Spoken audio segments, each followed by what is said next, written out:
ఇందిరాగిరి జల వికాసం పేరుతో కొత్త స్కీమ్ను ప్రవేశపెడుతున్నామన్నారు డిప్యూటీ సీఎం బట్టి విక్రమార్క. పోడు భూములు సాగు చేసుకునే గిరిజన రైతులకు సోలార్ ఆధారిత పంపు సెట్లు ఈ కొత్త స్కీమ్లో అందించనున్నట్లు చెప్పారు. రాష్ట్ర బడ్జెట్లో స్కెడ్యూల్ కులాల సంక్షేమం కోసం 40,232 కోట్లు, స్కెడ్యూల్ తెగల సంక్షేమం కోసం 17,169 కోట్లు కేటాయించామన్నారు. బీఆర్ఎస్ హయాంలో ఎస్సీ ఎస్టీ సబ్ ప్లాన్ అమలును పూర్తిగా నిర్లక్ష్యం చేశారన్నారు. 2023-24 ఆర్థిక సంవత్సరంలో ఎస్సీలకు చెందిన 13,617 కోట్లు, ఎస్టీలకు చెందిన 1,317 కోట్లు ఖర్చు చేయకుండా బకాయి పెట్టినట్లు చెప్పారు.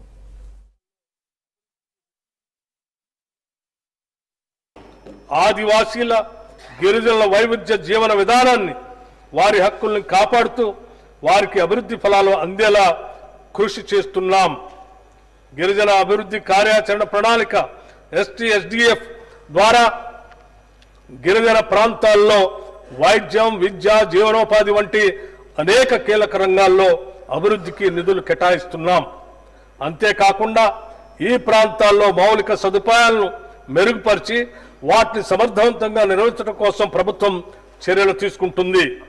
గిరిజన అభివృద్ధి కోసం రాష్ట్ర ప్రభుత్వం మొదటిసారిగా ఇందిరా గిరి జల వికాసం అనే ఒక ప్రత్యేక పథకంతో పోడు భూములు సాగు చేసుకునే గిరిజన రైతుల కొరకు సౌర ఆధారిత పంపు సెట్ల ద్వారా సాగునీటిని అందించాలని నిర్ణయించాం.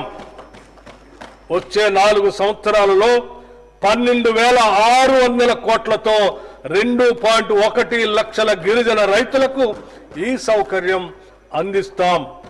పోడు భూముల్లో అటవీ ఉత్పత్తులకు సంబంధించిన తోటల పెంపకాన్ని ప్రోత్సహిస్తాం. గత ప్రభుత్వం SC ST సబ్ ప్లాన్ చట్టం అమలును పూర్తిగా నిర్లక్ష్యం చేసింది. 2023-24 ఆర్థిక సంవత్సరంలో సబ్ ప్లాన్ చట్టం ప్రకారం ఖర్చు చేయాల్సిన నిధుల్లో ఎస్సీలకు చెందిన 13,617 కోట్లు, ఎస్టీలకు చెందిన 1,317 కోట్ల రూపాయలు ఖర్చు చేయకుండా బకాయి పెట్టింది. మా ప్రభుత్వం ఈ చట్టాన్ని తూచా తప్పకుండా అమలు చేస్తుంది. 2025-26 ఆర్థిక సంవత్సరంలో కేటాయించాల్సిన మొత్తానికి అదనంగా 2023-24కి సంబంధించిన బకాయిలు కూడా కేటాయిస్తున్నాం.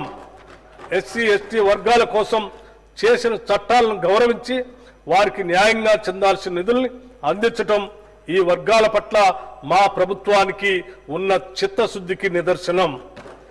ఈ బడ్జెట్లో షెడ్యూల్డ్ కులాల సంక్షేమకు 40,232 కోట్ల రూపాయలు మరియు షెడ్యూల్డ్ తెగల సంక్షేమంకు 17,169 కోట్ల రూపాయలు ప్రతిపాదిస్తున్నాం.